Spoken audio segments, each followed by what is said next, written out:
Excuse me, where's the lobby? Down the hall and to the left. Thanks. Aww. It was our most libertarian president. Welcome to the Wake Up America show. I can hear some screams after me saying that. Hello. Good morning, pineapples. Looking very good and very nice. Stephanie, you look very, very nice today. Oh, well, thank you. The day after I'm Christmas. just, going through my closet, trying to wear everything. Wow, you look fantastic. Well, we had a very Merry Christmas. We had a Happy Hanukkah. And now I guess it's time for us to have a Happy New Year, isn't it? That's right. We're in the home stretch. I'm really grateful to have my wife, Stephanie, here with us because we don't have Justin. Oh, Freedom Family Friday. It's still going to be fun. It's our last one before we go away for the new year. We're taking a vacation. We're out of here. We thought we'd give you one last little taste, though, before we leave. Just one last little peek, some insight into our life. Didn't we have a wonderful time with baby Hazel, our beautiful little daughter, Hazel Rose? We did. We didn't have much sleep because when you travel with a baby, it is very hard to sleep. They're very delicate. They're very sensitive. Yeah, we love our routines. I mean, we've got a pretty strict routine here in our house. She wakes up every morning right around 9. Mm-hmm. We eat breakfast. She goes to sleep right around 12:30. She wakes up right around 4. And then she goes to sleep right around 8:30. And it is a wonderful, wonderful schedule. Well, despite the fact that we got no sleep and, sleep is overrated. As you see, she looks a little bit worn there. She looks a little worn out, but she does look happy, doesn't she? Everybody does. You all look amazing. There's my brother, there's Justin, there's Stephanie, and there's baby Hazel. We had a wonderful Christmas day, didn't we? Probably ate too much sweets and candy. Yeah, we did. So. Yeah, I just ate one of the Danishes that we brought Dad home with us. pushed that box of Danishes in on us and was like, "Take it with you." We're like, ugh. Yeah, I literally feel kind of gross after eating it this morning, but I needed a quick breakfast. Yeah, we needed something fast. Merry Christmas. Welcome to a special Freedom Family Friday. So 35 years ago, a movie came out that taught an entire generation a very specific lesson. When the government fails, when the police don't show up, and when the criminals are at your door, you don't need a permit. You need a plan.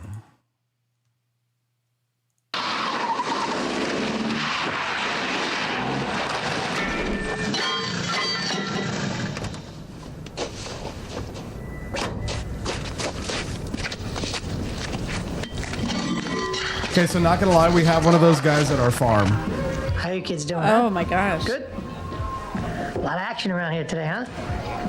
Going on vacation? Where you going?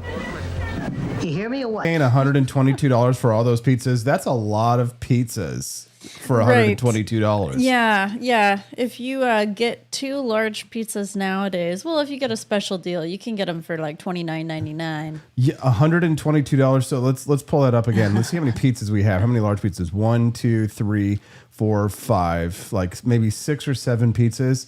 That's gosh. But look how small they are. They're like size small. If it's just the pizzas, I don't know. Maybe $250. But things have really changed. It's nice to see Kermode, John and Casey, Cat Dad, Drew Van Runkle, Siggy's mom, Barney Styles. They're all here.'re hanging out with us. We thought we'd give you guys a little extra. We could have taken the day off today, but we're like, no, let's give them one more show, and then we'll say goodbye for the New Year's. So it is a federal holiday, isn't it? Yeah, Trump gave off the feds an extra day off, so they're all enjoying it. Brad's having a day off, so we don't really have any way to count the bonus content per se. We do have some of a way, the old school way when I used to do it myself. We'll be okay. Well, we got it. Well, if they want the bonus content, it's available for them. We do have a brand new phase of the bonus content because I couldn't sing A Christmas Carol forever, obviously. So right. Yeah, if we do raise the bonus content today, then we will have the unlocks today. And I'm sure people are curious to find out what the new phase 3 is, but let me just explain it all for anybody who might have no idea what the bonus content is.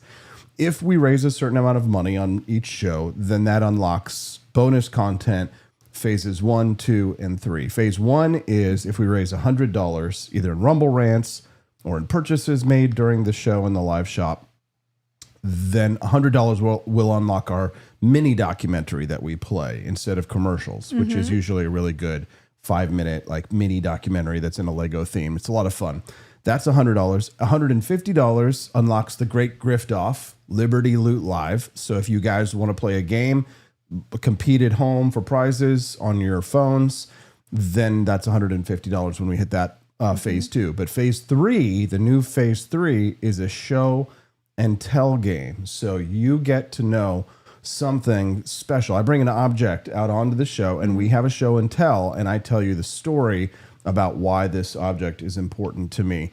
And that's phase 3. So it's show and tell for now, phase 3. So there you go. No Christmas carols, no singing. It's a little behind the scenes, personal information. Yeah, phase personal 3. stories. So that's phase 3. And that's if we raise $200. So I don't know if we'll do it today. I mean, people are pretty, like, they're probably sleeping in, which I totally get. But for anybody who's here with us live this morning, we do have our full show ready to rock. So we're celebrating the 35th anniversary of Home Alone. And I'm saying that this is arguably one of the most libertarian Christmas movies ever made. Not necessarily libertarian movies, but one of the most libertarian Christmas movies ever made because... You know, and we're asking the question, could Kevin McCallister could he even exist in 2025? Or would Child Protective Services and a SWAT team have shut him down before he even set up his first paint traps? So, you know, there's a lot of kids that have fallen through the system, and Child Protective Services was aware that they were being neglected or abused, and they didn't do anything about it. So it is very possible that Child Protective Services wouldn't have done anything about it. Yeah, so imagine this. Especially over Christmas. Well, exactly. There's not a lot of staff over Christmas. Yeah, so the childs aren't protected by the services during the holiday seasons, FYI. And when happy Boxing Day to all of you peasants out there. What is Boxing Day? What do you do? That's a great question. So Boxing Day is the day after Christmas, I believe. Could be the day after, but I'm pretty sure it's the day after Christmas. The day after Christmas is when all of the servants of the aristocracy have a day off, and they get boxes that are gifts from their slave masters or whatever. So, like, they're not in slaves, the UK right now, the butlers are getting gifts. Yeah. Oh, okay. So like the servants of the aristocracy are having a holiday today in the UK and in maybe the colonies for all we know. But Canada, I don't know. Are there any crown princes in Canada for all we know? So Prince Harry's, I guess not Prince Harry, he's out, but Prince William. Right. His servants are all having a Boxing Day. Yeah, so what do? They have to fend for themselves? They have to make their own food? Yeah, well, they get to do it. Well, they probably get some of the steak tartare leftovers. I don't know. Gosh, I don't know how that They goes get down. boxes. It's a great day for this. It's a celebration. So the day after Christmas, they have this Boxing Day. And the thing about it is that they had to work so hard for the Christmas celebrations. Yeah. That it's like, okay, the day after Christmas is Boxing Day. That's the day that you get to like. Wow. Nelson 65 here, he's got a correction. He says the boxes were from the church, from the poor were opened. That's another part of the box. So the boxes from the church of the poor were open. Another aspect of Boxing Day. So it's kind of like Christmas. It's multipolar. There's many things. Wow. Many aspects to it. And for Justin, today is some sort of day to celebrate a martyr. Oh, yeah. Good King Wenceslas, I believe. Yeah. From what I remember. Dude, and he died for Christianity. And there's always some dude that died for something. Yeah. So Justin's going to be still celebrating for 12 more days. And Southcott, he's our gift from the UK this morning, says there was fox hunting on Boxing Day. That sounds fun. Oh. Yeah, Southcott, I asked you in the chat if you got our card. I didn't see. He said that it hasn't come yet. So really? Oh my gosh. It'll be there a little late, but it'll be there. I paid extra postage just for it to get to you, so I hope it gets there soon. So I saw a meme yesterday. I shared it on my pages. It hit me kind of like a ton of bricks. You know how we're talking about Home Alone is 35 years old. Well, this is the girl from Christmas Vacation. Clark Griswold's dream girl. The apparently the model actress who played Mary from that famous scene in the department store. Apparently she's 72 years old right now. Oh my gosh. And how old is Clark? He's probably up there. What, in his 80s? Yeah, but men aren't judged by their looks, so who cares? Know. That lady probably still looks good. I bet you anything. She's got all kinds of plastic surgery. And women, when they're older, they tend to look pretty darn good. Because they've got makeup, they've got fillers, Botox, all the things. Yeah, I don't know about that one. The shop girl. Yeah, she's 72 years old.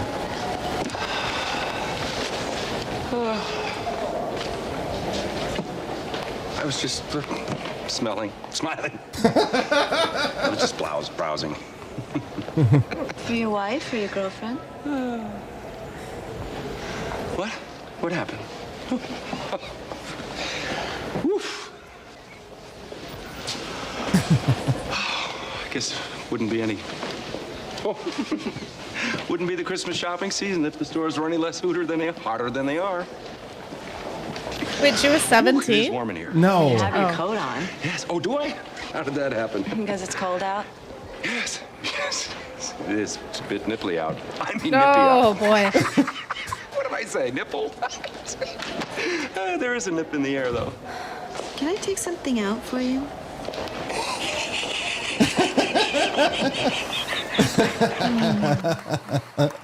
Anyway, she's 72 years old now. Oh, my goodness. So if you're not feeling old. And all of those actors, they just stay looking this way in time, in my head. Yeah. And then when I see them in real life, I'm like, oh my gosh. Southcott's got another correction for us. Not Alderney, not part of the UK. Thank you for telling us. I thought it was still part of the United Kingdom. So what is it, like an independent republic, like a Micronesia or something? Be His curious. accent sounds British. Yeah, because we do call our supporters, don't Yes. we? Yeah, I've talked to him.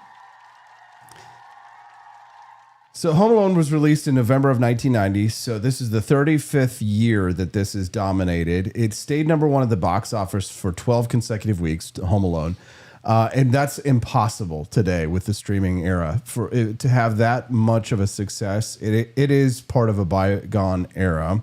Now, Nicolette Scorsese, who was Mary, she was the lingerie counter girl. She's the subject of the time comes she's for a us all. Scorsese. So I wonder if she's related to that whole family. Yeah, probably. Yeah. Oh. So today, the same item. So the McCallister grocery bill when Kevin went shopping in Home Alone.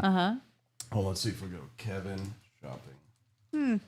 Get ready for all these clips. Oh yeah, he Here we bought go. Here. detergent and milk and You remember eggs. all that stuff, don't you? Well, we were just watching the movie the other night. It was on in our hotel room. He's already shot both of them. He shot Marv, Joe Pesci, I think, in the sack.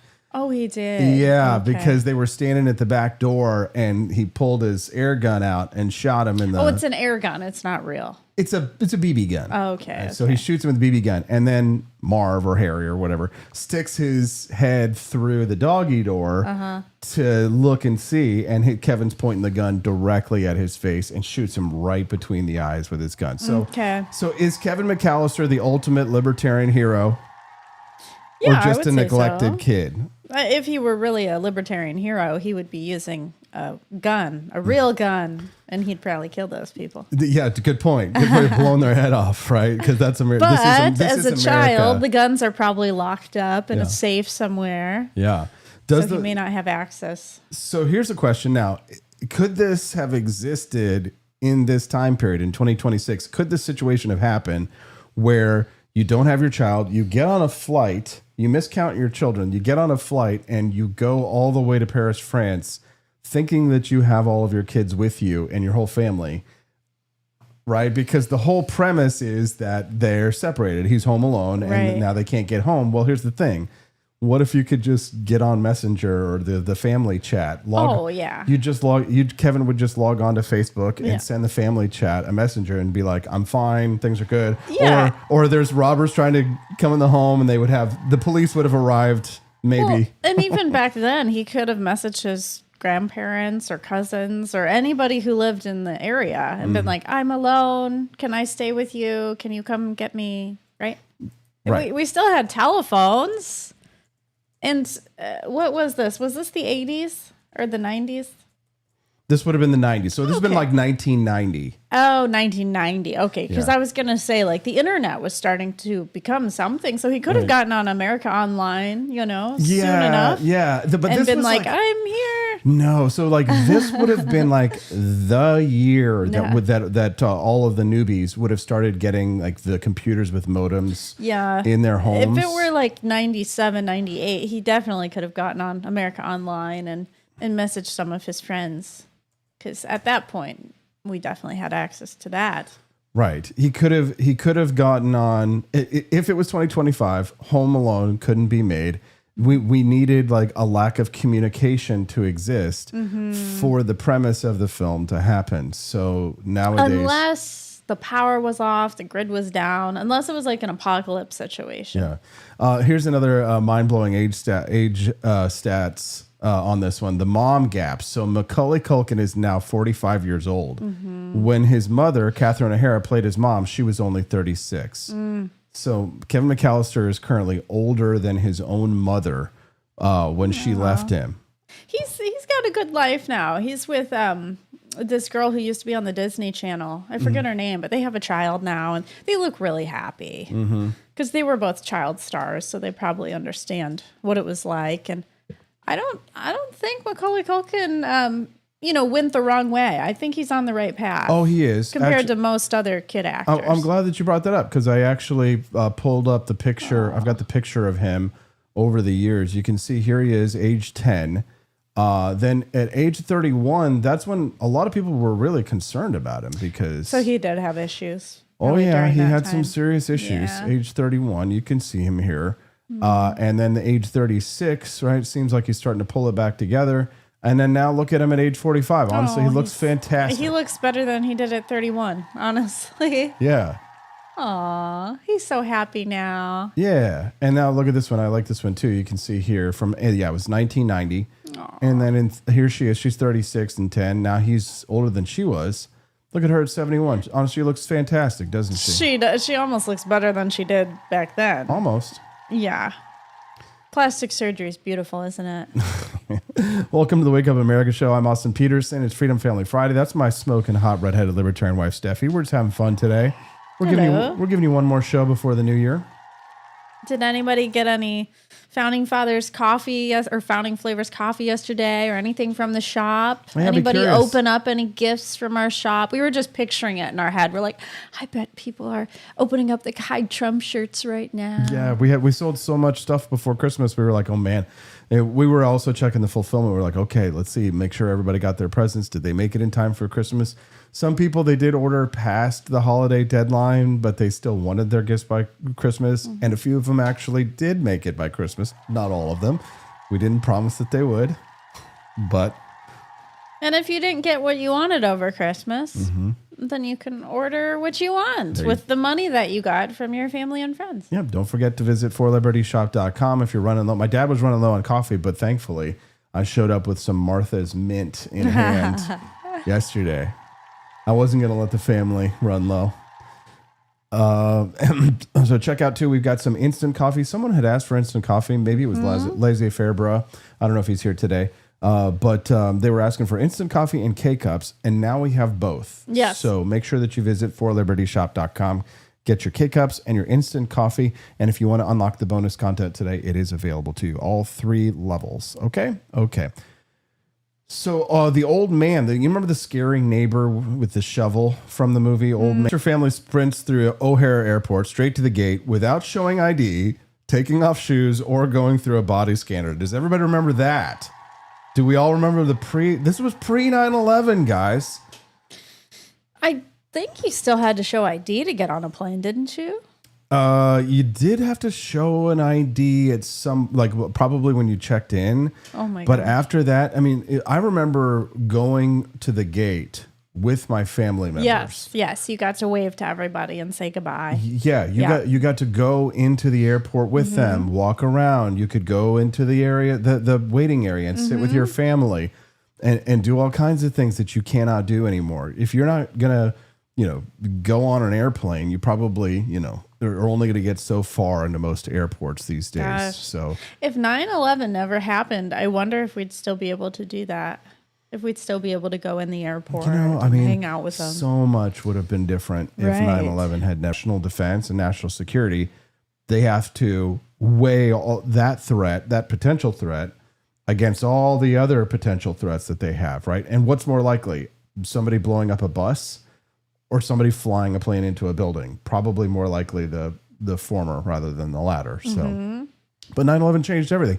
And the movie exists sort of as a time capsule in a way, right? A look back at America when we were a little bit more innocent. 1990 was this is the time when gangster rap was really starting to pick up. And, we had black culture that became sort of ubiquitous with NWA, and hip hop in the 80s was still kind of, I don't know, you might say soft in a sense. And then in the 90s, it became NWA, niggas with attitude. So it's like crazy mother called Ice Cube, right? All of a sudden. I just remember Ebonics. Ebonics Everybody got was big. talking Ebonics. Everybody was talking Ebonics. Yeah. Now you don't really hear people use the word Ebonics anymore. No. We don't really have a term for it anymore. Shooting black talk. I don't know. Talking jive. Excuse me. I speak jive. And two, I think it would be really hard to actually get on the wrong plane nowadays. Yes, it would be. Unless you swap tickets with somebody. Because at the actual desk, when you get on the plane, nobody checks your ID. So if you had someone else's ticket, you very well could get on. Yes. I think. Also, another aspect of the culture of the 90s, grunge music. We went from like happy, sunny 1980s style pop to 1990s grunge, Kurt Cobain, kind of Seattle took over the rock scene. Yeah, so no shooting black talk. Oh, good. He said that he's in great pain and he wants to know if you can help him. All right, would you tell him to just relax and I'll be back as soon as I can with some medicine. Just hang loose, blood. She's gonna catch up on the rebound on the med side. What it is, Big Mama? My mama raised no dummies. I duck a rap. Cut me some slack, Jack. Say cutting things Chump don't wanna help, Chump don't get the help. Say can't hang, say 7 What up. in the world? Ass dude don't got no brains anyhow. That sounds like some Jamaican. That's some jive talk. No shooting black talk, no jive, no Ebonics. Joni Rankin decided to gift 5 subs to people. Thank you, Joni. Thanks, Joni. Last Christmas, I gave you a sub. The very next day, you gave it away. We're going to give away a prize today, actually, to one of our... Because it's end of month. Month. So every month, we give away prizes to our subscribers. Yeah, so for those of you who just got subscriptions, congratulations. You're automatically entered into the prize drawings. And, of course, everybody who over at wakeupamerica.com/support has become a monthly subscriber this year. If you're a monthly subscriber to the Wake Up America Show through our wakeupamerica.com website, we're super grateful for you, as well as everybody who helps make the Wake Up America Show happen.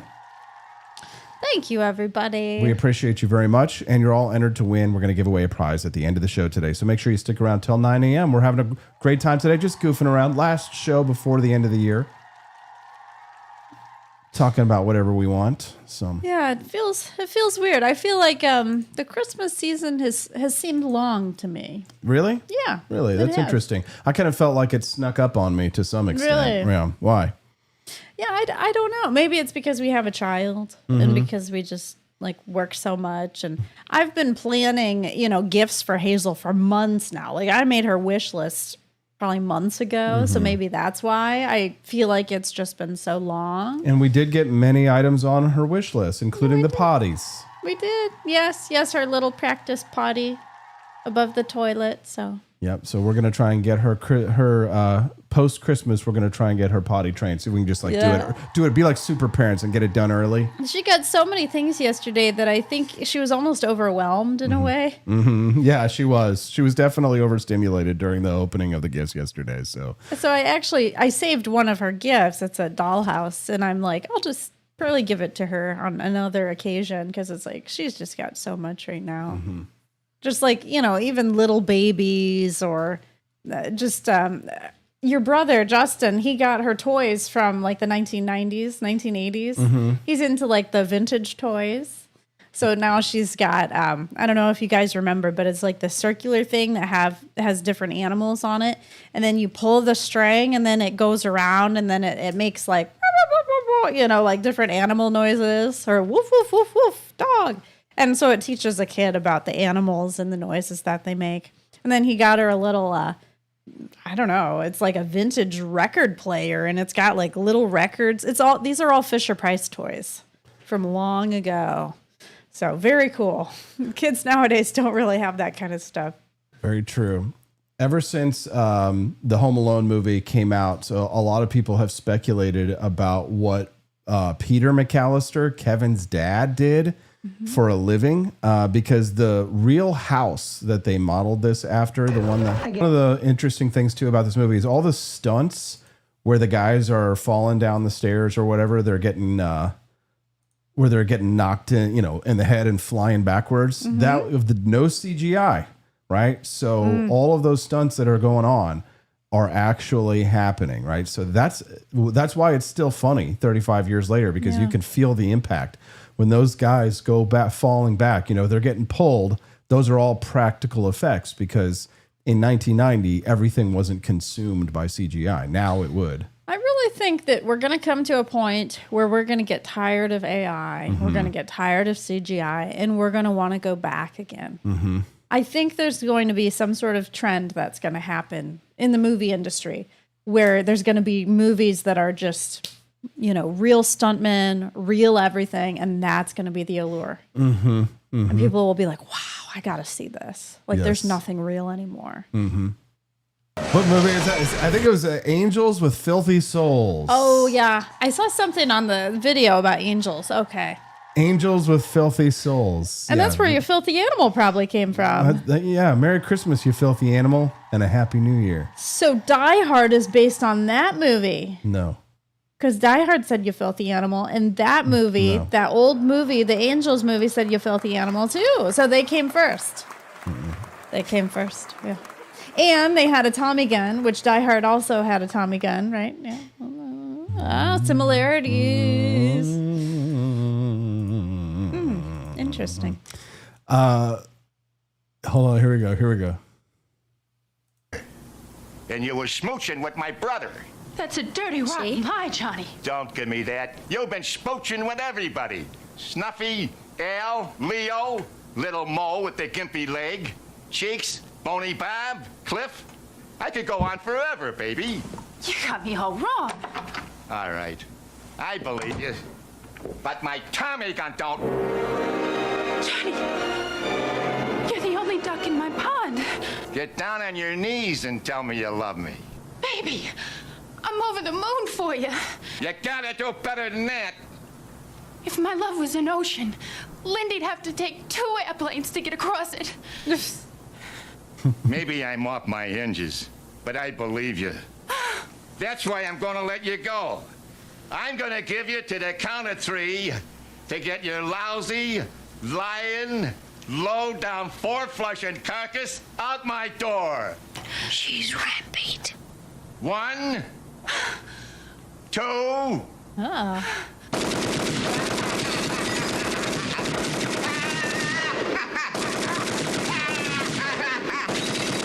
3. Merry Christmas, you filthy animal. See you again. And a Happy New Year.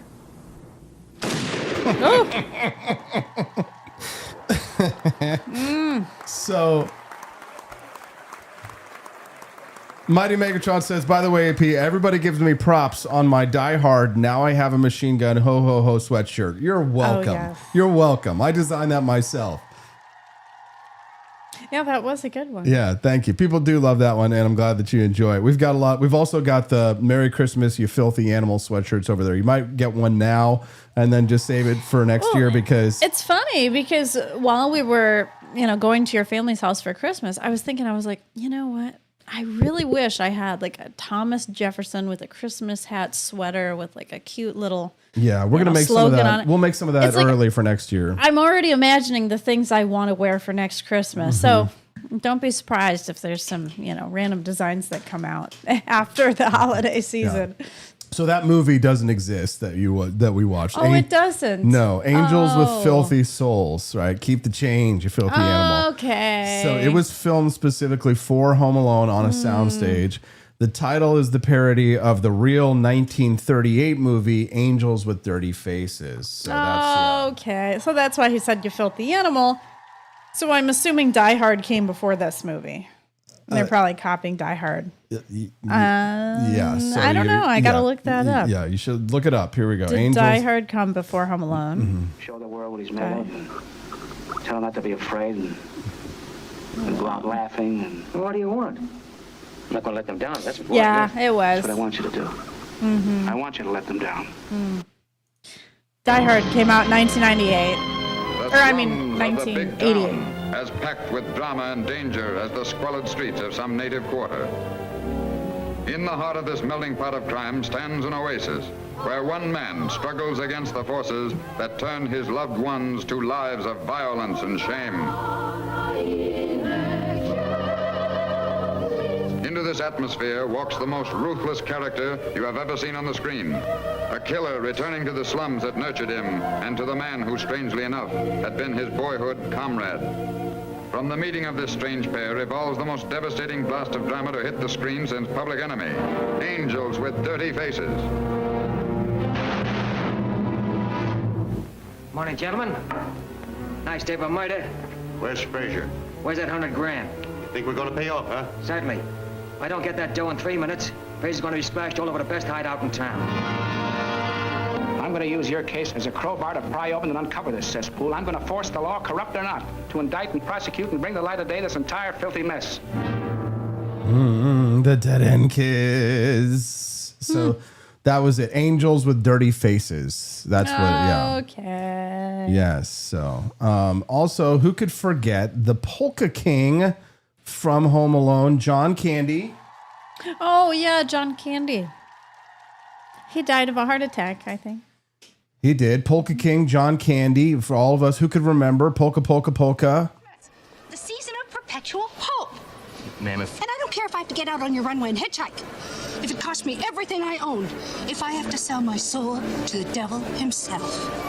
I am going to get home to my son. Ma'am, if there was anything at all I could do for you today... Do anything. I can get you a hotel room. And we're going to drive to Milwaukee.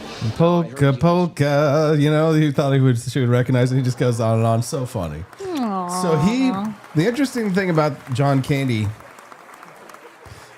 is that he filmed that entire role and then he's in the back of the truck driving with her, right? In a marathon 23-hour session. So he did this as a favor to the director, John Hughes, and he got paid scale, which was the union minimum for the day.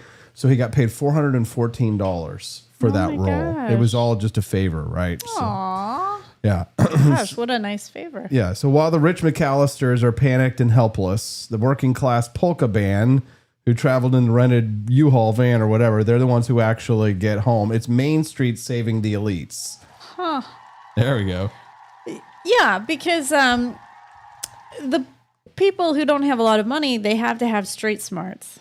They have to have more problem-solving skills, whereas people with money, they just throw money at everything. And when they can't throw money at everything, they don't really have the skills to know how to do things. That's a good point. That's a very good point, Stephanie. Yep. Franny left a note for Santa asking 3 questions. Is Die Hard a Christmas movie? Oh. How many Christmas movies have you seen? And have you seen Die Hard? Well, Merry Christmas. I wonder what Santa answered. Does Santa answer his letters? I don't think he does. It depends. It depends if you get it to him in time. Yeah, for sure. Oh. It depends if you left out cookies and milk. pretty sure you're going to get your answers. Yes. Did you ever write to Santa when you were a kid? I might have one year written a letter to Santa Claus. Maybe. I think Grandma Hazel might have had me do this. All right. This morning we're talking about Home Alone and holiday favorites on the Wake Up America show. It's Freedom Family Friday. It's nice to see you guys all here today. It's our last episode before we go on our winter break, and we will be back on the 5th of January. So don't look for us next week. We will be out of the office. Medical experts have analyzed the traps from the movie, like the steam iron falling 30 feet onto Marv's face. Harry? Things like these traps would have caused a blowout fracture on his face, likely blinding him and causing massive brain trauma. So he wouldn't have stood up. If you had an iron fall on your face from 30 feet, your skull would have been fractured. Oh, and they fell from buildings so many times and had like a brick fly at their head. It's like they would have had a lot of blood, a lot of trauma. They probably would have been dead for sure. Right. And the thing too about like the comedy of all of the terrible things that happen to these men, why is it funny versus terrifying? Why is it when you watch Home Alone that instead of being terrified, you're enjoying it? Well, because it's more like a cartoon in terms of their responses, like they fall back and they're like, so it's kind of like in a cartoon where you've got like the when they get hurt. It's not like you see all this blood and gore. It's more just like, well, because the violence is absurd rather than realistic or threatening.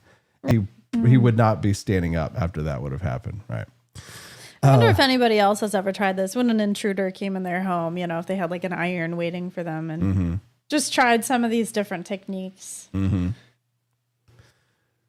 an Elvis conspiracy theory in this movie. I don't know if I'll be able to find the exact clip, but there's a massive internet theory that the bearded extra standing behind Mrs. McCallister at the airport ticket counter is Elvis Presley. What? Who would have been 55 in 1990. So he was still alive?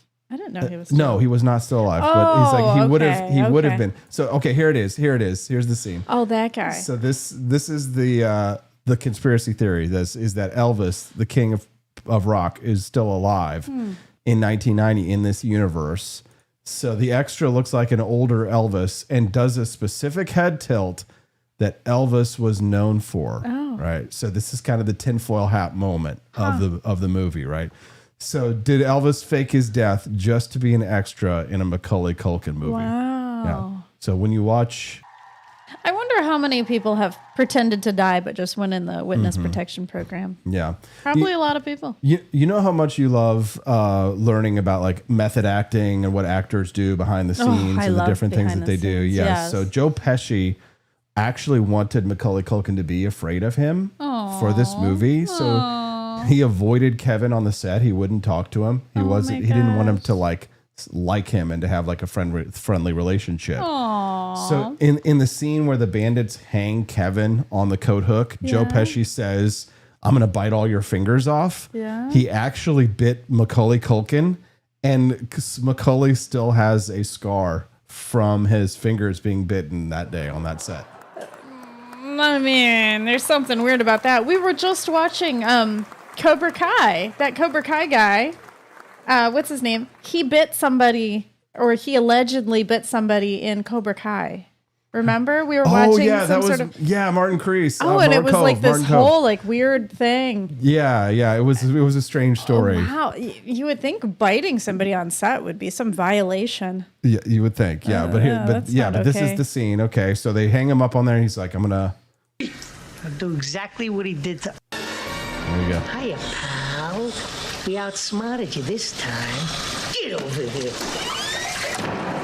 So when he puts him on, he had to mime that scream. So he wasn't actually screaming there at that point. He couldn't. He probably couldn't because then the spider would have bit him. That's correct. Yes. So it would have scared the spider, and the spider might have bitten him. So Yeah. the scream was dubbed in later because that was a real spider that they were filming. Can you imagine doing that for a movie? I'd be like, no, God, no. My sister had a pet tarantula as a teacher. She had one in her classroom. His name was Harry Potter. And tarantulas are actually pretty nice. Mm-hmm. I don't think they bite that often. Yeah. Holy crap. Somebody went and bought a whole bunch of our coffee, Stephanie. Really? Yes. Oh. Did they buy our new stuff? I don't know. We'll have to go check it out. But here's the thing. Oh, they bought Liberty Tonight. Yeah, Liberty they did. Tonight Whiskey Barrel. They also got some painkiller coffee, electric elixir, all the good stuff, and Atomic Blonde. And they got a nice little discount over at 4 Liberty Shop. That means that we've unlocked phase 1 of the bonus content, Steph. Wow. Hello. All right. So we still got a lot more show to go. We've got another hour, but now is a good time to take a break. What do you say? Why don't we all just do a little quick 7th inning stretch? It's our last Christmas, or our last... I hope it's not our last It's Christmas. not our last My Christmas. goodness. It's our last show for the holidays before we go away. We'll be gone all next week. So thank you guys so much for unlocking the bonus content. Looks like we raised about $125 of the bonus content, which is pretty amazing. So to get to the 3rd stage, what do we do? We got to hit phase 2 for $150. So another $25 is the $150 level. And if we do $200, then it's show and tell time. Maybe we'll make it. Maybe we won't. I just can't say thank you enough. We'll be right back on the Wake Up America show on the 4 Liberty Network. 4L. 4 L's. L. Most overlooked holiday. Miracle, abundance. History shows clearly that the societies most capable of generosity and liberalism are not those trapped in poverty, but those that have escaped it. An essay from Veronique de Rougy. The Christmas season is a time to reflect on what we have, which includes the kind of society that has made countless blessings possible. The warmth, security, and generosity that many Americans experience during the holidays are not accidents or pure gifts of nature. In their tangible sense, they are the products of a long and extraordinary period of economic growth, one that has expanded opportunity, reduced hardship, and given moral ideals room to breathe. History shows quite clearly that the societies most capable of generosity and liberalism are not those trapped in poverty, but those that have escaped it. An abundance of wealth does not corrupt moral life, it enables it. Economic growth is not a rival to our highest values. It's a precondition to their most vigorous pursuit. This truth is easy to forget precisely because modern growth has been so successful. We take for granted the material abundance that allows us to debate its spiritual costs. For most of human existence, life was defined by constant vulnerability. Hunger, disease, and early death were ever present. The idea that ordinary people could expect anything different, let alone genuine comfort or opportunity, would sound fantastical to our pre-industrial ancestors. As economic historians like Deirdre McCallister have shown, the dramatic acceleration of growth beginning in the 19th century, the Great Enrichment, transformed human prospects on a scale unmatched by any previous moral or political revolution. Living standards rose exponentially, poverty declined, education spread, and with this abundance came a greater capacity for tolerance, pluralism, and peaceful coexistence. This connection is not accidental. In The Moral Consequences of Economic Growth, Harvard economist Benjamin Friedman shows that societies experiencing sustained growth tend to be more generous and more committed to liberal values than others. When people believe the future can be better than the past, politics becomes less of a zero-sum fight over seemingly fixed resources, and cooperation becomes easier. The reverse is also true. When growth slows, even affluent societies begin to fray. Zero-sum thinking returns. Not necessarily because people are poor or because they have changed, but because progress no longer feels assured. In a different economic environment, politics turns inward and resentful. Scapegoats are sought, historically including immigrants, Jews, and other minorities, trade, big businesses, and rich people. Illiberal ideas gain traction. Seen in this light, today's anxieties are less mysterious. After decades of slowed productivity growth, many Americans, especially younger ones, no longer feel confident their work will be rewarded or that the future will be more abundant than the past. nostalgia on the right, and a constant sense of oppression on the left are responses to a perceived closing of opportunity. To reverse these destructive reactions, we must rebuild the conditions for abundance. It requires no massive new spending, protectionism, or industrial strategies. It only requires removing government obstacles to work, building, and innovation. Take labor markets, where occupational licensing has spread far beyond any plausible public safety rationale. It's barring entry into modest, safe jobs, protecting established workers at the expense of younger, lower-income workers, and raising consumer costs. Scope of practice rules limit competition and access to health care by preventing nurse practitioners and physician assistants from providing affordable services they are fully capable of delivering. Labor markets grow when access to work is governed by competence and demand, not by layers of permission requirements. No less essential is energy abundance.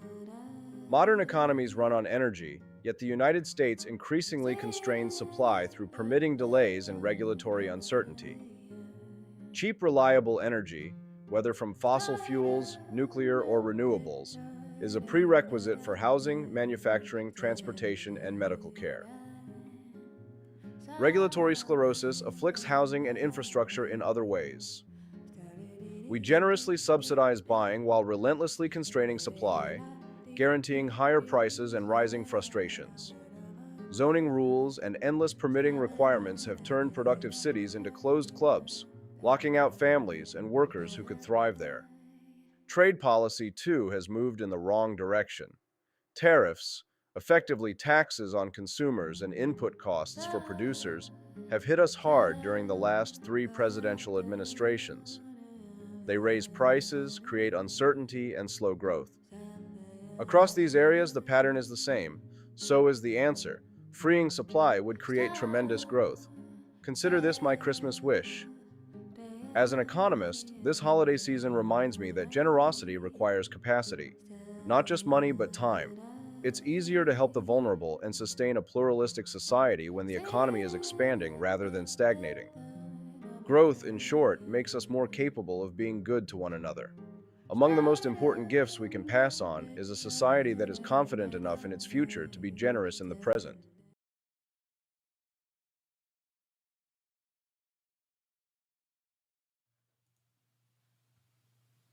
Tree made, right, this is a 35-foot tree made completely out of Legos. It is stunning, and this is actually a brand new tree this year. Usually it's been a different tree in the past, and so I'm here with PJ, who actually was part of the process in assembling this tree. So tell me, how many Legos are here? How long did it take you? This is a really cool project because this is our first time getting a Lego tree directly from Lego. This is 35 feet tall, 12 feet wide. It has more than 640,000 bricks. And a really cool thing about this is every brick is a brick that exists in real life. So if any kid has 640,000 Lego bricks sitting around, you could also build them. That's right. This is a 30. Oh my gosh. Lego is telling parents, put the phones down and pick up the bricks. There's a lot of people that love Legos, especially adults. Yeah, so Lego toys for Christmas. We got Hazel some of the big blocks, not like the Legos, but yeah, she got the beginner blocks that are just, easy to put together. But these Legos, they're like so tiny. Yeah, tiny little Legos, but giant 35. Imagine constructing a 35-foot tall Lego Christmas tree. Did you ever do any of the big Lego projects? Did you ever have any of the Lego kits where you did like a full ball, like board? No. I only had, it was like a Disney, like Mickey Mouse Lego set. And they were like medium. So they weren't like the huge bricks, but they were like medium size. And no, I've never done really small ones. Nope. This was the Lego set that I constructed as a kid. Legoland Castle. You build it for action. You can build a castle, then open up the wall and pretend the knight jumps on his horse when he hears the bugle call. The action's up to you. Or you can pretend the guard calls out. The tournament will begin. So you lower the drawbridge, send out the knights, and hope that your side wins. The action's up to you. The Legoland Castle from the Legoland Collection comes with everything you see here from Lego Systems. There you go, Lego. Those were my Legos. Are there instructions? Oh, yeah. How do you know how to do this? Yes, so that is the thing, is that you have to jealously guard the instructions to ensure that you don't miss anything, because you don't want to get to the end and figure out that you're missing some piece, right? So, jeez, I don't know. I mean, I guess it's similar to putting a puzzle together, just a puzzle that's 3D. So I can see where it would be fun. I have some interest in learning puzzles because I do like putting together Amazon furniture and things, which I see as a puzzle. So maybe I'd be good at some sort of puzzle project. Robbie's asks, am I the only one sick of seeing Legos? Why? We do a lot of Legos on this show. Oh, I was like, why? Because of Christmas commercials or something? No, but he's right. But Robbie, for the price of a critique is that you have to also give us an idea of some good like themes. Give us some artistic themes for our mini documentaries, and we'll make them. Yeah. I used to play with Lincoln logs. Oh, as a Lincoln kid. logs, yeah. And it would make like rustic log cabins. And I also had Polly Pockets. Let's but see. they were already designed. They're just like these little teeny tiny dolls in scenery. Oh yeah.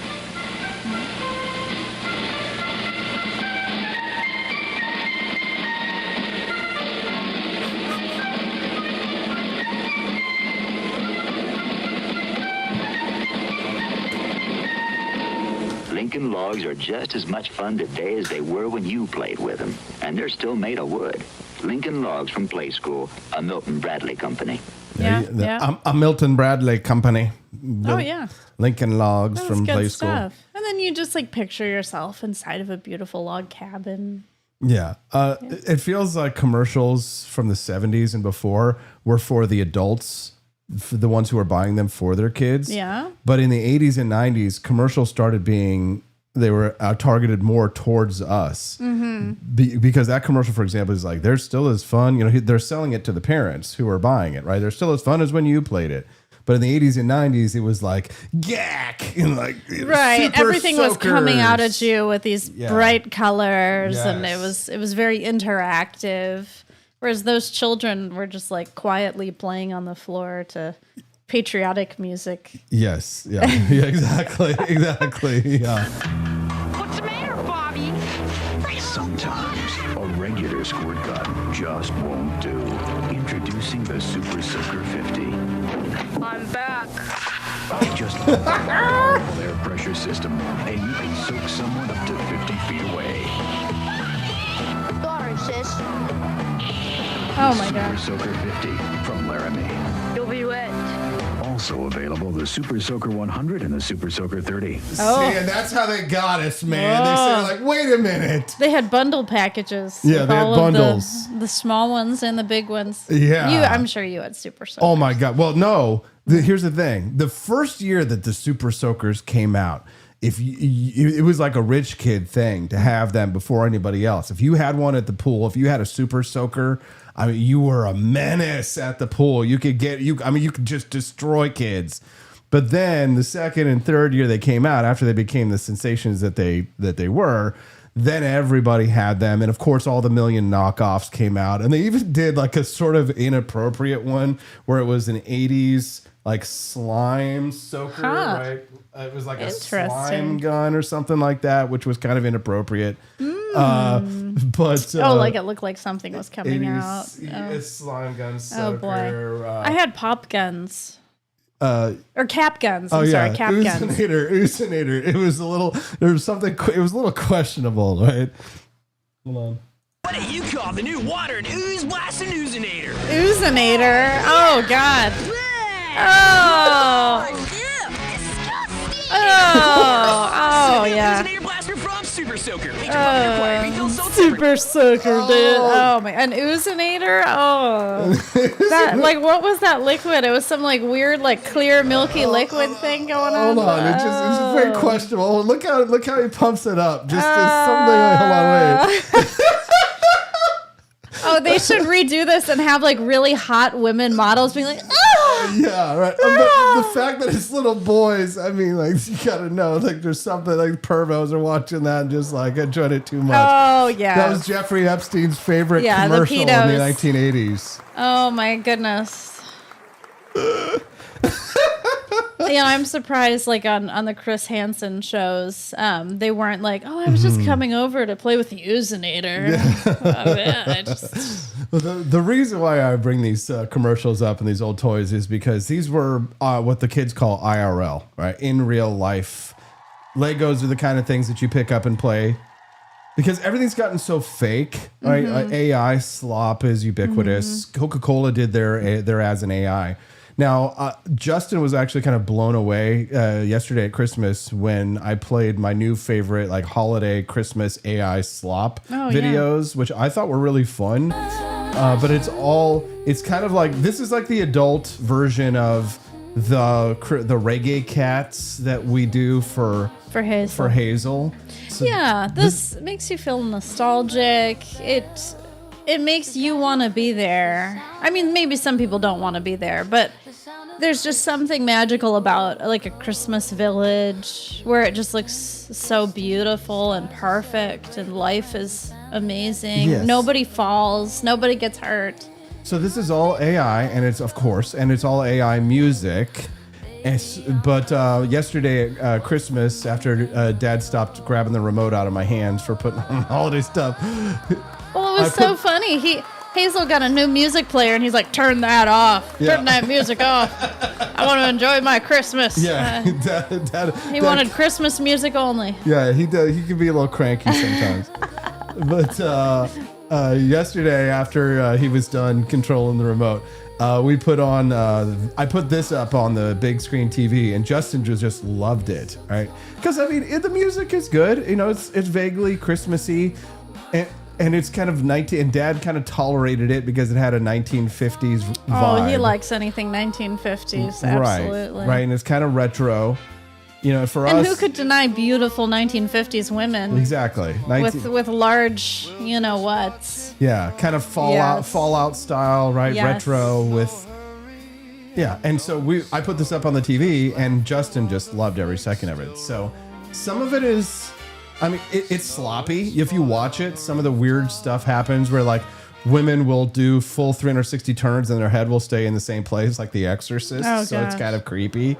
Yes. But I mean, if you put this on at if you say you had a Christmas party and you put this on like TV, you had TVs all over the house, and you put stuff like this on, like, this would be fun stuff. People would be like, "Oh yeah, this is really cool to have on in the background at a party." So it kind of serves that purpose. So it's like, is it really slop if you enjoy it? If it's something that you like, it's fake. It's fake as hell, but it's also kind of fun for that reason. Look at all the planets. It visual imagery. Yeah. In therapy, we say, just picture your happy place, a place you'd want to escape to. Yeah. And I think this would be so awesome. Yeah, I do. Yeah. So I don't know. What do you guys think about the whole AI slop trend? Do you hate it? You love it? I mean, when we produce our little 5-minute mini documentaries, there's a little bit of slop in there sometimes because the speed with which we have to produce a daily 5-minute mini documentary requires one to cut corners to some extent in order to meet that daily deadline.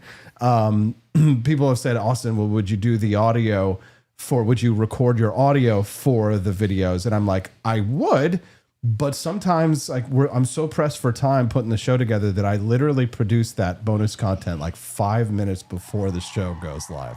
Or sometimes I have to do it during the live show because I'm like, oh shit, I'm running behind. Well, one day the Wake Up America show, we'll have a whole producing team on the For Liberty Network. What do you guys say? You guys want to make 2026 the best year ever? Yeah, like we watched this one YouTube girl. She opens up different products like lost packages, AI products that she orders from China. And she's got a whole team. Like, she brings out all of her staff, and there's like at least 10 people, including remote workers that work on her show. And it is like the most beautiful set ever. Oh yeah. And they've always got these great little tricks that they do in the show where it's like, oh my God, it would have taken forever to put something like that together. And she can do it because she had like a dozen employees for her YouTube channel to put together for the production. So Exactly. I don't know that I need a dozen employees. And she's spending like $3,000 to buy all of these products for one show. And it's like, wow. She's making a lot more than $3,000 per show. Yeah. But the fact is, we've got a plan for 2026 to turn the For Liberty Network into a real powerhouse of media. And it's thanks to people like yourself, people who watch the show live right now.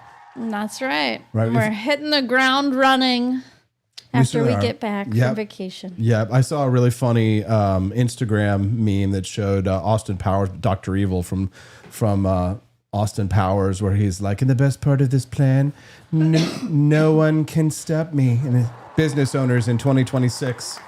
That is the nice thing about owning your own business.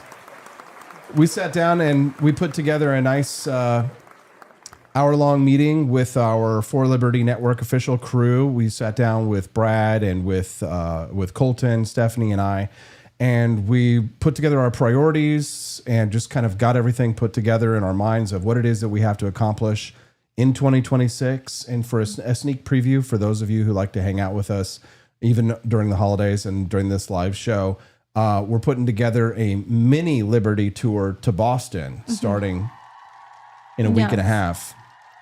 That is the plan. So to celebrate America's 250th anniversary, we want to go to Argentina, but we need to celebrate America's 250th anniversary. So we're going to do a day trip, an AP, not DC, but AP Boston tour. And we're going to do a Liberty Day tour to Boston. So for those of you who are interested, it sounds pretty doable. I know a lot of you are on the East Coast. Mm-hmm. Yeah, so if you guys are interested in joining us for a Boston trip, we're probably going to do it late spring, early summer.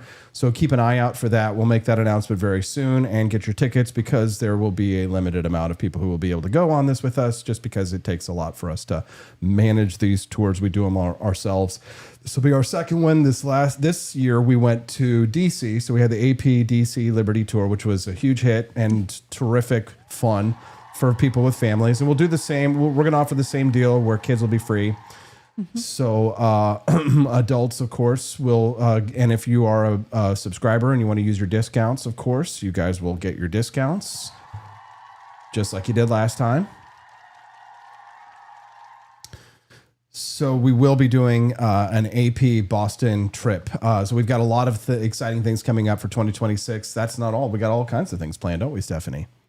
Well, you're going to do another course. Mm-hmm. We're going to do another AI course, but this time it's going to be specifically slated for campaigns. So people who are running for office, I'm going to help you set up automations and systems to help you to streamline your campaign. So if you're a campaign veteran, it may be something that you can use to sort of supplement what you're already doing with automations, right? But if you've never run for office before, you know someone who's running for office for the first time, we're going to set up a whole course for people so that they can take the best advantage of artificial intelligence to do things like build their lists, their donor lists, and manage all of that data so that you can have a more successful campaign. How's that? I think it's going to be a hit, personally, because you ran for president, you ran for U.S. Senate, so you've got some experience. I do have a little experience, and now that I know how AI works, God, it would have been amazing. Can you imagine, Stephanie? I did all the graphic design pretty much for your campaign, and I had no AI. I was using Photoshop and Adobe Express. It feels like caveman stuff, doesn't it? Oh, Right. I spent hours. Like, I had to construct... It was like a Chuck Schumer puppet thing where Josh Hawley was a puppet. And I had to literally like draw in the little like pieces of string connected to Josh Hawley. Whereas now you could just be like, make me a thing in AI, make me Josh Hawley Take this and picture, Chuck Schumer. put it in there. Yes. Yeah. Chuck, it would have been. I could have saved many hours. Many hours. We could have been way more productive using AI for our campaigns. But, it's nice to see Quest Fanning. He says that he visited Luke Sacker and my brother Justin in Boston a few weeks ago. Hopefully we can meet with L-Dubs too this time. That would be great. So we're going to plan a trip to Boston, a Liberty tour, a one-day trip. Last time we did like a 3-day extravaganza. That was a little bit too much.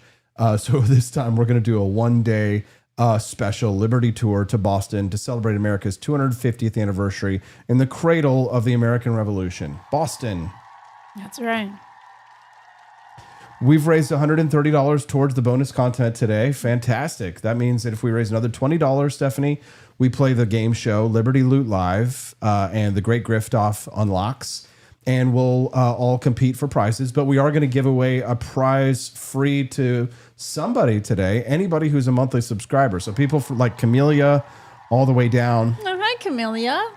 Is she watching today? She is. She's hanging out in the chat. She's going to be in Boston over tax day in April. So, oh, that's cool. Laissez-faire bro says Boston would be fun. Laissez-faire, were you the guy who was asking for instant coffee the other day? I'm pretty sure you were. If I'm misremembering, just let me know in the comments. But just an FYI, for the people who were asking for instant coffee from the Grift Shop, we now have instant coffee. And for the people who were asking for K-Cups, we now have K-Cups over at forlibertyshop.com. So that's a great way to go unlock that bonus content is to head over to forlibertyshop.com.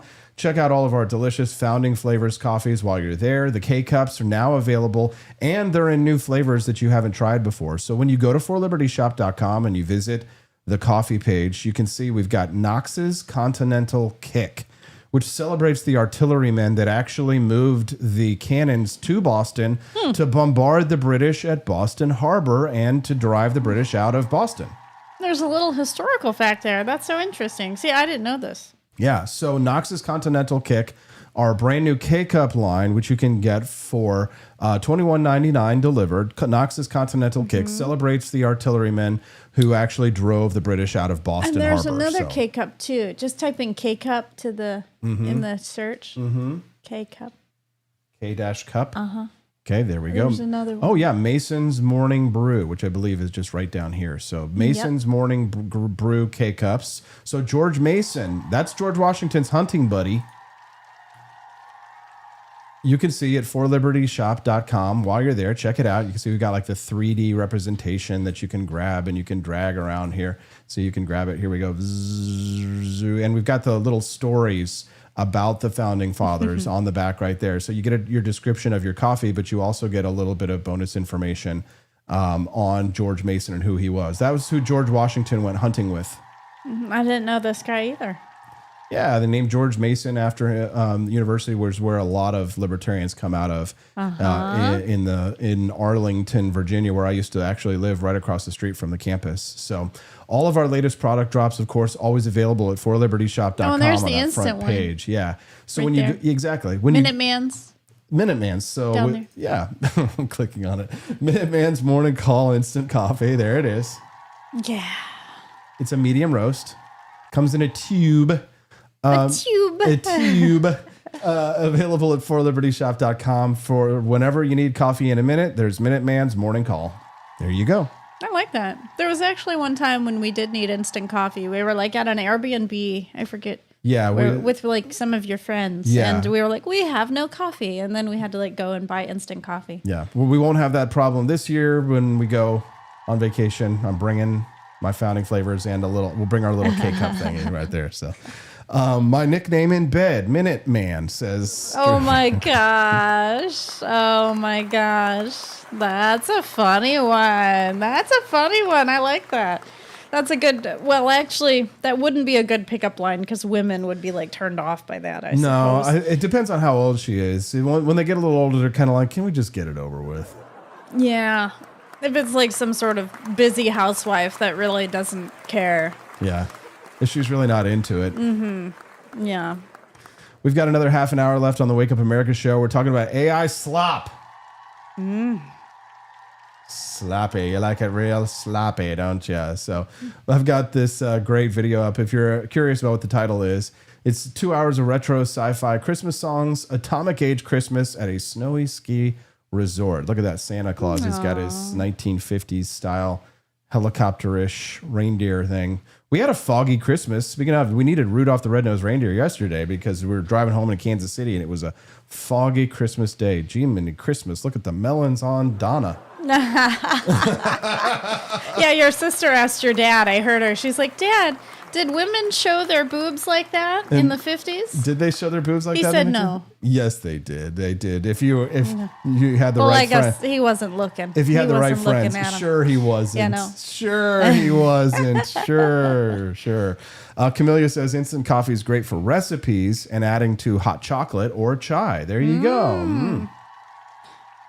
Yeah, we might come up with a hot chocolate in our shop. Yeah, I think we're looking into looking that. into a hot chocolate as well. So we're going to be adding all kinds of new products for the 2026 season. So don't forget, guys. Make sure you check the Wake Up America Show's shop often because we're constantly updating it, adding new things. Always check the latest product drops because you might see something that you might like. And remember, just more than Christmas, people have things like birthdays and other holidays, anniversary gifts. It's good to have what I like to do is just have several boxes of coffee hanging around for emergencies. So this next week, I'm going to be taking our Cafe Voltaire, our mushroom coffee with us. Yeah, it's like sometimes you find out there's like an unexpected guest at your Christmas party or something, and you're like, oh crap. Oh yeah, and then all of a sudden it's like, boom, look, we got a nice gift for them. I know, and then nobody else has a gift, and you're like, yep, I'm prepared. Thank you. Exactly. T-Mill22 says hot chocolate. Now I'm listening. So who will be our patriotic? Who will be the patron of our founding flavors coffees? Who reminds you of chocolate? Yeah. Was there like a black man who played a part in the Revolutionary War? Gosh, that was interesting. no, that would be racist. We can't. That's we can't why put it's a funny. black man on the face of a chocolate. Nope. Watch me. Let's look it up.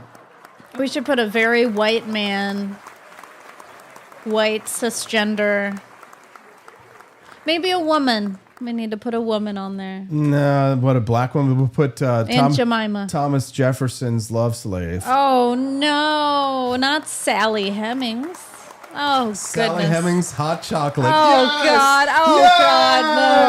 No. It's done. No. It's done. No. Forget it. Too late. Sally Hemings hot chocolate. Nope, Let's nope, do it. Nope.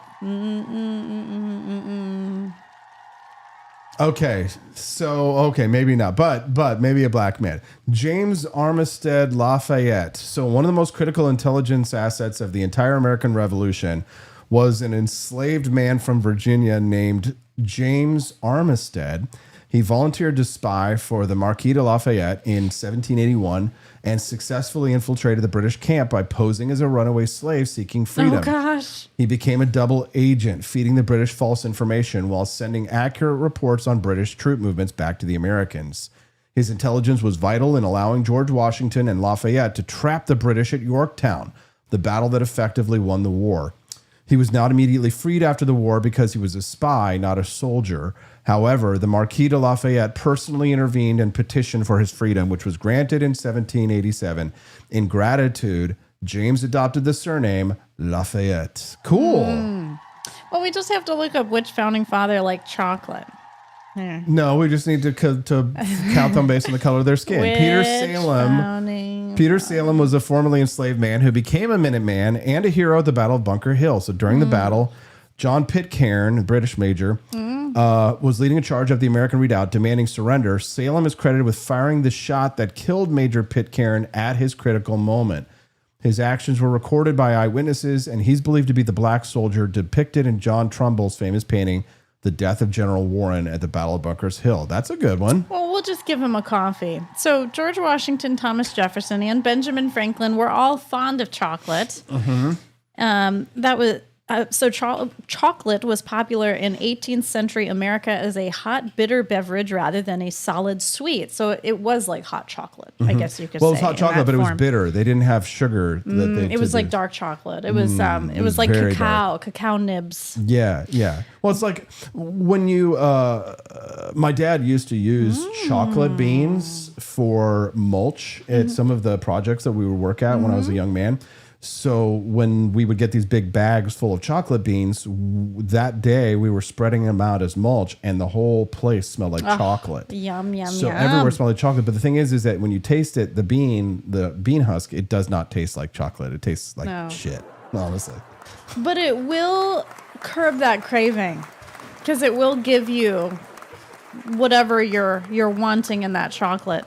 So wait, I've got more facts. Okay. George Washington frequently ordered large quantities of chocolate, 20 to 50 pounds for Mount Vernon. Thomas Jefferson was a huge fan of hot chocolate, predicting in 1785 that it would overtake tea and coffee in popularity. Benjamin Franklin sold chocolate in his Philadelphia printing shop and used it for its reported health benefits.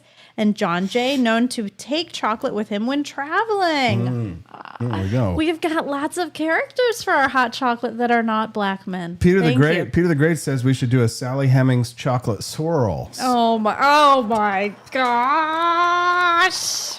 You guys, no. We're having way too much. If we're having this much fun here, just wait until 2026, guys. We're gonna have the best year ever. The Wake Up America show is going into its 4th year of production. We've been doing this for 4 years almost. We're working on three years in September when we launched the show. Yeah. Next September it will be all the way up to 4 years. Most podcasts don't make it past 9 episodes. Really? We have done I didn't over know that. 1,000 episodes, I think, of the Wake Up America show at this point. Welcome to the Wake Up America show. I'm your host, Austin Peterson. We got 25 minutes left on this Freedom Family Friday. I'm here with my smoking hot redheaded libertarian wife, Stephanie. Hi. We're just goofing around this morning. We're talking a little bit about AI slop and the Christmas season. Some of it's nice. Some of it works. Like if the AI slop that we're putting up on the screen right now, the 2 hours of retro sci-fi Christmas. We played this yesterday. Justin really loved it, but people were mad at Coca-Cola, Stephanie. I want that dress. That's cute. I know, it is cute. People were mad at Coca-Cola for making AI Christmas videos instead of using actors. But Coca-Cola, they kind of, does it matter if it's AI, if it's like if it's a polar bear? I always thought the polar bear looked kind of AI-ish. Right. It looks very CGI. Right. But it was CGI, but of course it wasn't a real polar bear. It was CGI, but people are now mad because Coca-Cola used AI to make their newest ad instead of going through even the CGI route. Now CGI, we're going to look back at CGI and be like, wow, somebody really took the time to animate every aspect of that polar bear. So now CGI itself becomes something that we're going to look back on and be like, oh, it's good. I think real art is always going to have a very special place because AI is just, you just can't appreciate it as much. It's a computer that made it. Well, because it's harder to respect something that doesn't take much talent or time to build. Right. Sure, the people who programmed the AI, yes, they're very talented people. But here's the thing. The truth is that there's no labor theory of value when it comes to this stuff. It's not valuable just because somebody worked hard for it. It's valuable because people value it. So the truth is, the sad truth is that if we can put a video like this up during Christmas on Christmas morning and people are laughing and loving it and loving the music, it's just like Hazel when it comes to the reggae cats. She doesn't care that the reggae cats are like morphing into like twisted beasts like every few minutes. Exactly. And who like and they have human fingers. Yeah, look at that girl that we just saw. Look at these girls, right? Do you think that like a gooner is going to look at that and be like, oh, well, I'm not attracted to it because it's like fake? No. I mean, it looks just as real. This is why AI girlfriends are taking off, like it or not, because just as good is going to be if you could get those 3 women to like show up to your party and play, right? Even if it's AI, right? You're gonna get maybe people holograms. Yeah, people are gonna love it. I mean, they look fantastic, and so at the end of the day, it's not the amount of labor that goes into something that gives it its value, but whether or not you appreciate it, whether you enjoy it. Do you like it? Yes. If you like it, there you go. It's a robot Rudolph. I don't know. There's something important about a tangible person. Why? It's just because I mean, touch and smell are very much a part of the experience. Sure, like you could have these hologram people and then spray some perfume around them, and that would be like a smell. But touch, we're tactile, right? Skin, Right, but I mean, skin to skin. Right, but we're talking about moving pictures on a screen here. Right? At this point, it's like, is this as entertaining as anything that somebody like spent thousands of dollars to set up a photo shoot like that would take thousands of dollars, right? First, you'd have to construct that thing. You'd have to construct all those robots, then animate them, then get a camera in there, then get a camera crew, get the lights, all this kind of stuff. It's reduced the cost to it. Now watch these girls. Oh, see that how her arm floated through her? Sure, it reduces the cost, but when you're watching it, and let's say, you're like someone who's attracted to these people, and you're like, gosh, I wish one day I could get into her DMs. I wish she'd respond to me. Well, she will. She'll be a bot. It'll be artificial intelligence. It will be responding to you. Right? So it's like, are these bots going to act selective just like celebrities, Like as if you DM Taylor Swift and she doesn't message you back, but she might message someone else back. It's like, I guess, AI robots in the future, if we really do use them for like OnlyFans and stuff, they need to act like a woman acts, like play hard to get. Well, they probably will. They probably will. And they probably are, right? Yeah. I don't know because I've never had OnlyFans. I've never been on that website. Right. But I would imagine that for the women who run those sites, they probably have AI bots that respond to these guys. They probably have them now. Right, yeah. They probably have automation, Absolutely. right? Just like you and I are trying to come up with automation for our business to try and like manage all of our customers' queries and questions and things. These people absolutely have got to have it because they've got all the money, all the OnlyFans girls. They can afford to hire the best engineers. Right. But here's the thing. Now you don't need the OnlyFans girls. Some of the top female, digital strippers essentially are AI women that have these huge accounts. And you know what? There's got to be, the thing is that you could fool all the people, right? There's a lot of people probably might think that some of these AI women are real. Oh, yeah. But I would say maybe a slight majority of them probably know that the chick is AI. And they're doing it anyway because they don't care, because the girl, it looks exactly like whatever it is that guy is particularly interested in right now. So I should probably pull this back up while we're talking about it. But I just can't. I don't know. Maybe I'm different. Say in the chat, like, would you actually form a connection with an AI person? It's the same thing as when I go and I play games. Like if I'm playing Wheel of Fortune online, I like to play with real people, not bots. It's something about, like when you like somebody, you wish that you're in their head, right? Like you think about me. An AI bot doesn't necessarily think about you unless they're like prompted to think about you. I mean, Stephanie, it means more. It does. And, thank God for you, Steffi, because, you're one of the last true human beings on this planet. I know. I'll be like the last pretty girl left on the planet, and there'll be all these other AI girls right next to me, and I'll just be like, I'm here. I love how you call yourself a pretty girl. That's interesting. Yes. A pretty girl? Yeah. I thought you didn't give pretty girls tickets. Right. I don't.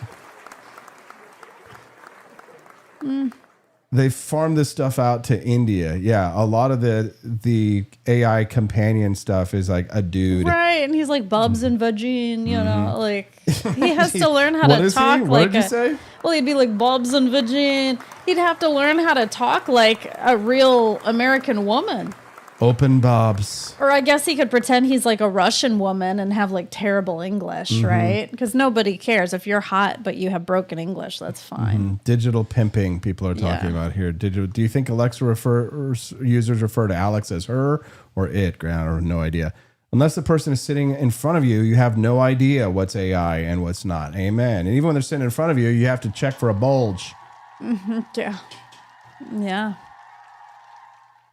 AI corn is becoming a huge thing. Yes, it is. If you're just tuning in the Wake Up America show this morning, we're talking about AI slop. That's my smoking hot redheaded libertarian wife. She thinks she's pretty, Stephanie. I'm not AI. She's not AI.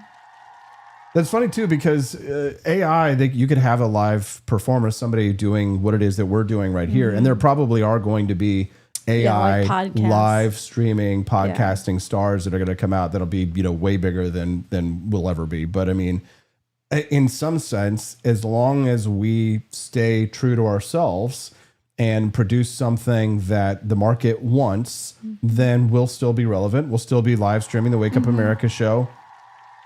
Oh, yeah. 4 or 5 years from now. We've done it for almost 4 years. We'll be here 3-4 years in the future. We see people being attracted to things from long ago. There's always going to be that nostalgia. And so I think people are going to miss reality at some point in time. Yeah.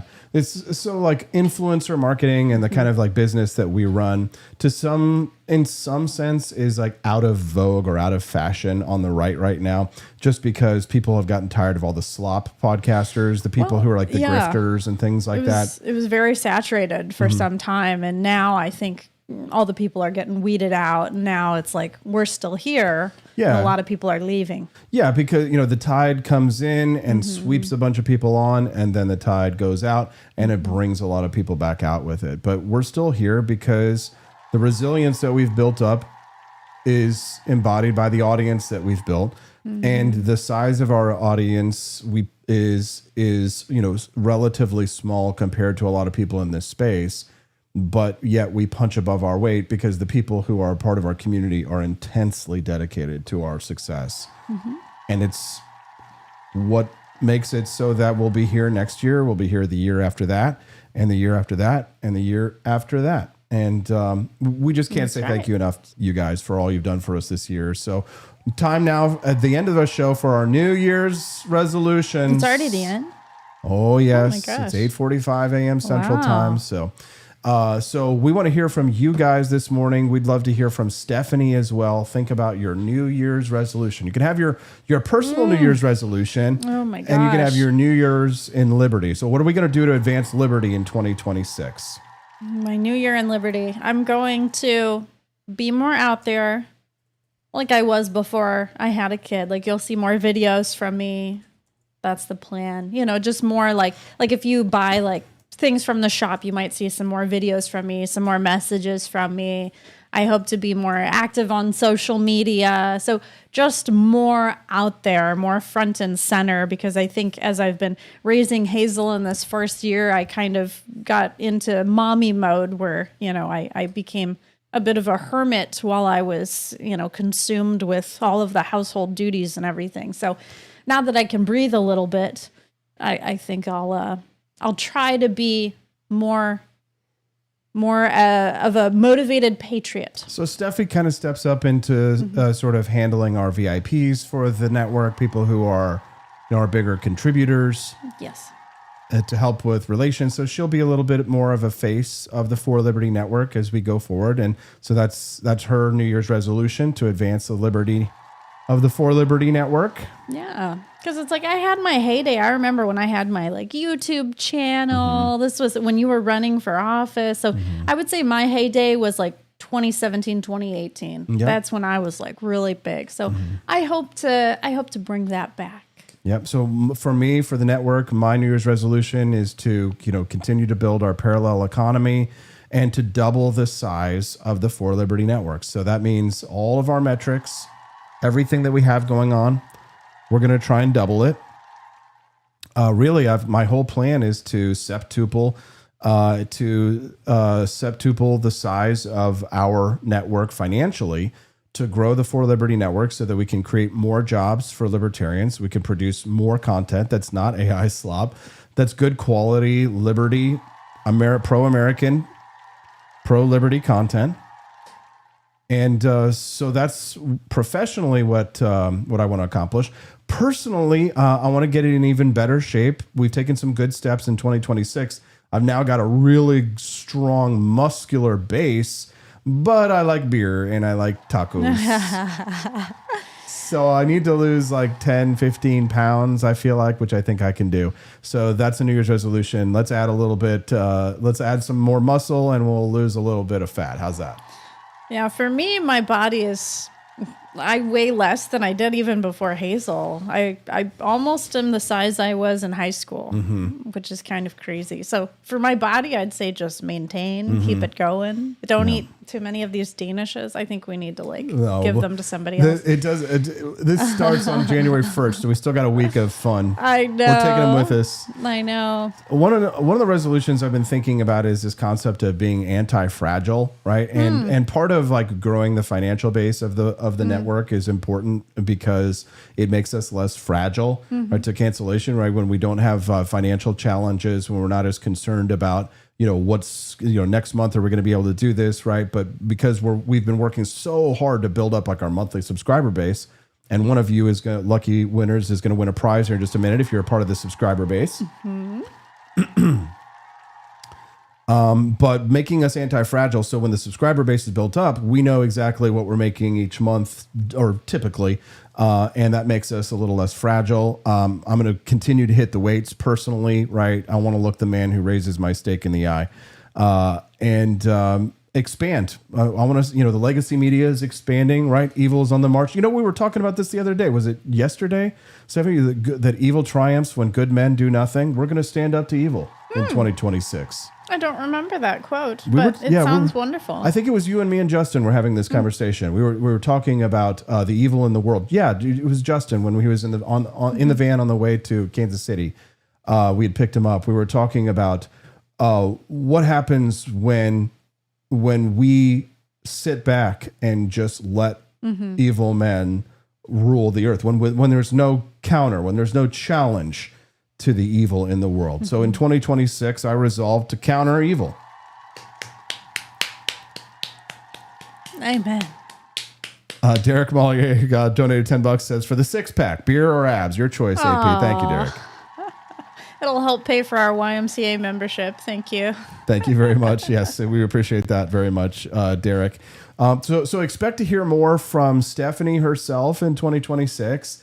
Expect me to continue to get bulked up and to continue the fight against evil for liberty on the For Liberty Network.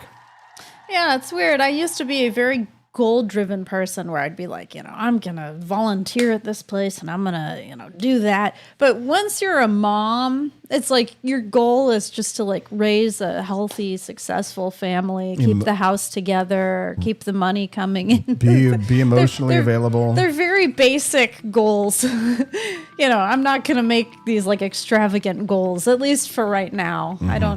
I don't have the energy to do so, and it's probably not even that important. I don't need to read 500 books this year. It's okay. We've got a gift to give away to one of our lucky winners. For those of you who've been tuning in for a while, you know that once a month we give away a gift to one of our lucky subscribers. Thank you so much. If you are a monthly subscriber to the show, one of you is about to win a nice little prize. So if you've got that red castle next to your name, that means that you're a monthly subscriber on Rumble. If you are a person who gets the monthly emails reminding you that you probably donate $17.76 a month to our show, congratulations. You are also eligible to win prizes. Or $5 or $10 or $50 or $100. Camellia says, one of the things I need to do is get all my affairs in order for myself and my parents so that when the inevitable happens, we are ready. Yeah, we talk about that too. Yeah, we got to make our will. Yeah. For sure. Yeah, we absolutely do. A lot of things to do. If you haven't got your New Year's resolution, keep working on it.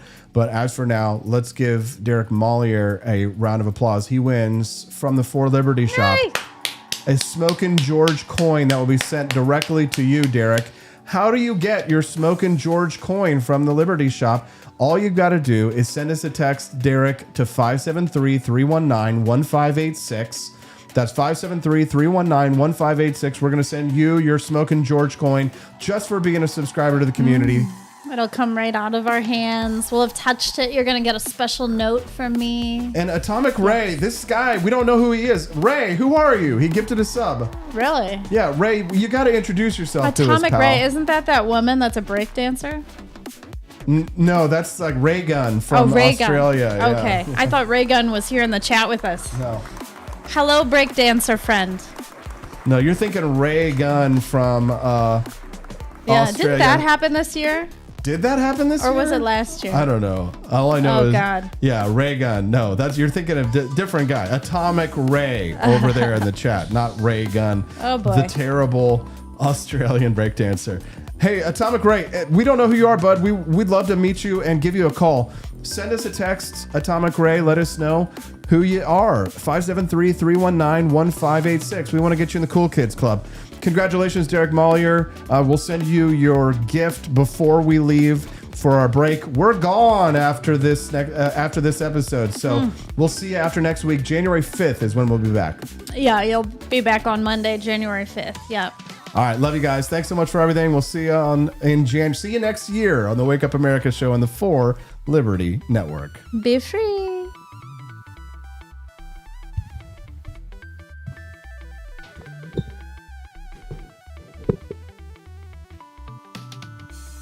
Most overlooked holiday, miracle, abundance. History shows clearly that the societies most capable of generosity and liberalism are not those trapped in poverty, but those that have escaped it. An essay from Veronique de Rougy. The Christmas season is a time to reflect on what we have, which includes the kind of society that has made countless blessings possible. The warmth, security, and generosity that many Americans experience during the holidays are not accidents or pure gifts of nature. In their tangible sense, they are the products of a long and extraordinary period of economic growth, one that has expanded opportunity, reduced hardship, and given moral ideals room to breathe. History shows quite clearly that the societies most capable of generosity and liberalism are not those trapped in poverty, but those that have escaped it. An abundance of wealth does not corrupt moral life, it enables it. Economic growth is not a rival to our highest values. It's a precondition to their most vigorous pursuit. This truth is easy to forget precisely because modern growth has been so successful. We take for granted the material abundance that allows us to debate its spiritual costs. For most of human existence, life was defined by constant vulnerability. Hunger, disease, and early death were ever present.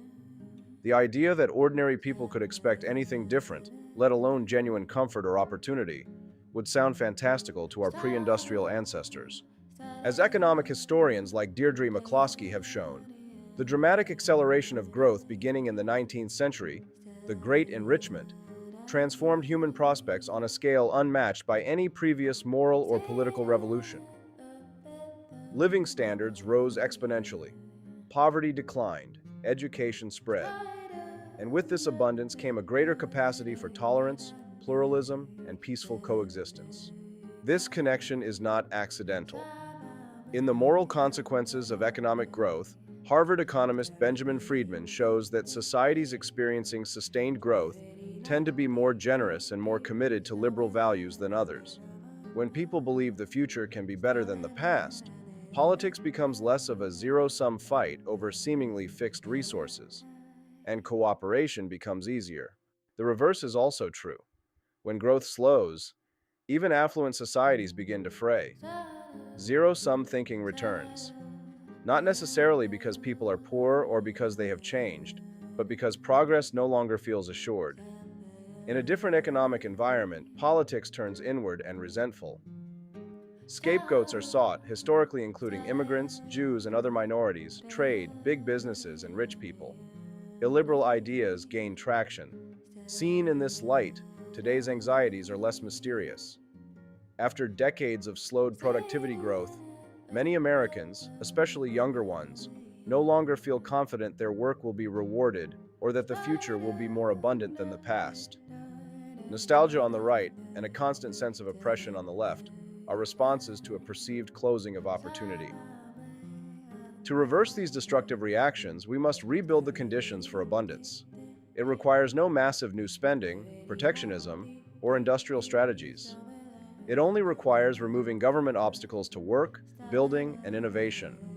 Take labor markets, where occupational licensing has spread far beyond any plausible public safety rationale. It's barring entry into modest, safe jobs, protecting established workers at the expense of younger, lower-income workers, and raising consumer costs. Scope of practice rules limit competition and access to health care by preventing nurse practitioners, and physician assistants from providing affordable services they are fully capable of delivering. Labor markets grow when access to work is governed by competence and demand, not by layers of permission requirements. No less essential is energy abundance. Modern economies run on energy, yet the United States increasingly constrains supply through permitting delays and regulatory uncertainty. Cheap, reliable energy, whether from fossil fuels, nuclear, or renewables, is a prerequisite for housing, manufacturing, transportation, and medical care. Regulatory sclerosis afflicts housing and infrastructure in other ways. We generously subsidize buying while relentlessly constraining supply, guaranteeing higher prices and rising frustrations. Zoning rules and endless permitting requirements have turned productive cities into closed clubs, locking out families and workers who could thrive there. Trade policy, too, has moved in the wrong direction. Tariffs, effectively taxes on consumers and input costs for producers, have hit us hard during the last 3 presidential administrations. They raise prices, create uncertainty, and slow growth. Across these areas, the pattern is the same. So is the answer. Freeing supply would create tremendous growth. Consider this my Christmas wish. As an economist, this holiday season reminds me that generosity requires capacity. Not just money, but time. It's easier to help the vulnerable and sustain a pluralistic society when the economy is expanding rather than stagnating. Growth, in short, makes us more capable of being good to one another. Among the most important gifts we can pass on is a society that is confident enough in its future to be generous in the present.